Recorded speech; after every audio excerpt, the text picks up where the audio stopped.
Okay, so we look at Ghost Recon Breakpoint at 21:9.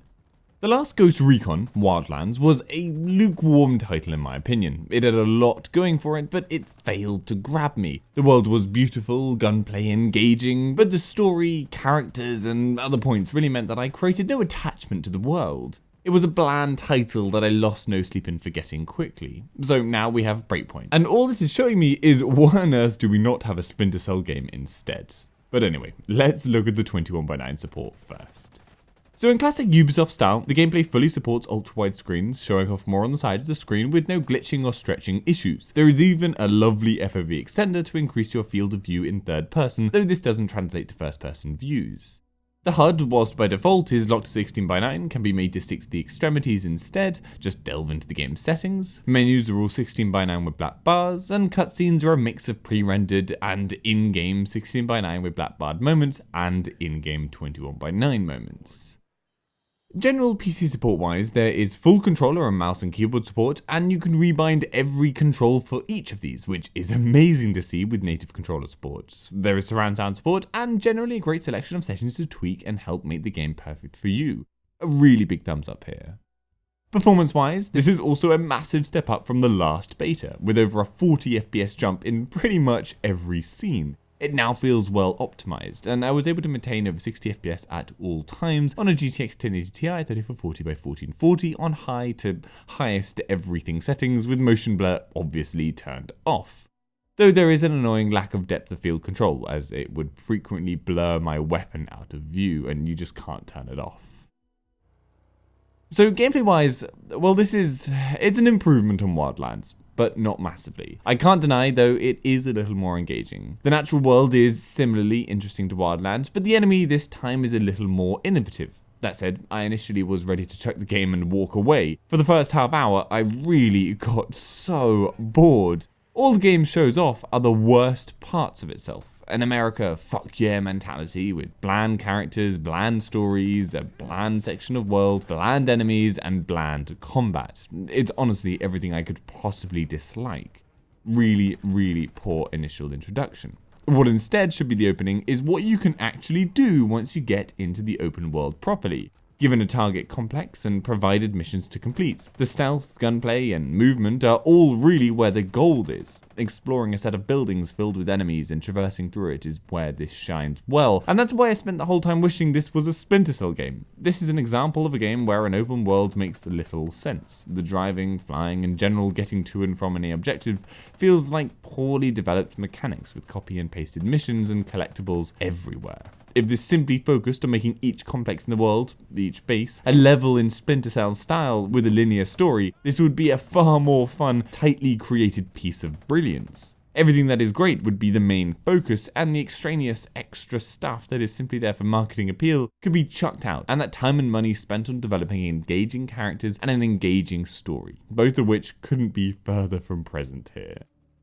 One thing I really liked is the move away from direct markers at least, and to giving you information about a location and letting you work out where it is yourself. It really might seem small, but it makes you study the map a bit, and you genuinely do get to understand the world around you better, rather than blindly going from point to point.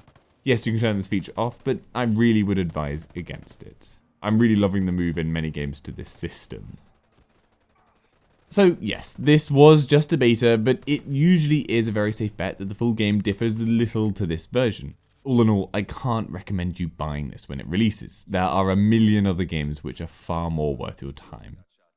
At least for one slight positive, I'm going to give this a WAF score of 3. With the exception of some cutscenes and menus, this does a solid job at supporting us. So I hope that gives you some information on how the beta runs at 21:9. Give this video a like if you found it helpful, and subscribe for future info. For any of the games at 21:9, head over to my channel, the WAF website. Hopefully I've covered it. If I haven't, then leave a comment down below and I'll try and cover it. And if you'd like to support the channel, links to my Patreon page in the description, and Amazon affiliate links are there too. See you later.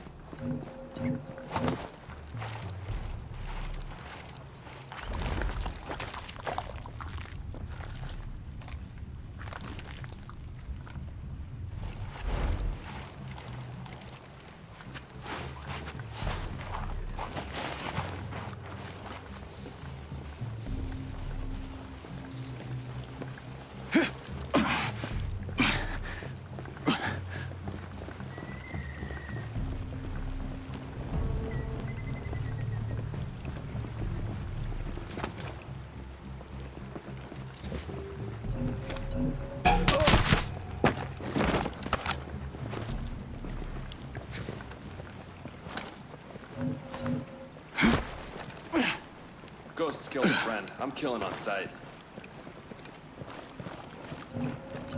Damn, I got a tango! Raj, I got you, man. Hey! In the area! Alright, roger that. Let's recon.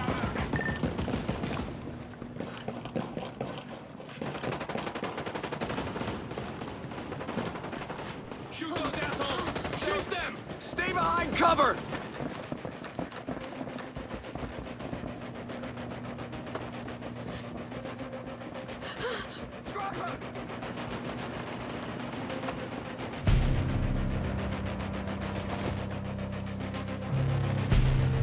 You're dead, asshole! Shoot him!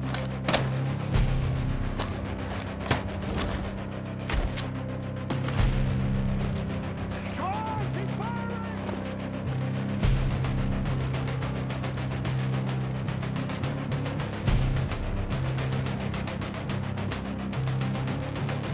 Drop him!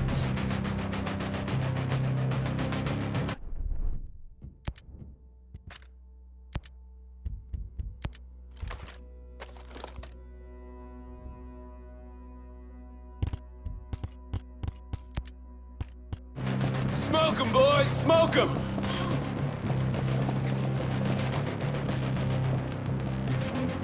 I'm taking cover! Keep your focus, man!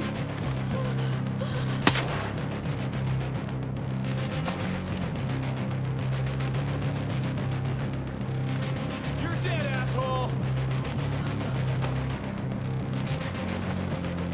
Hit him! Hit him! Keep your focus, man! Visual! Don't let them escape!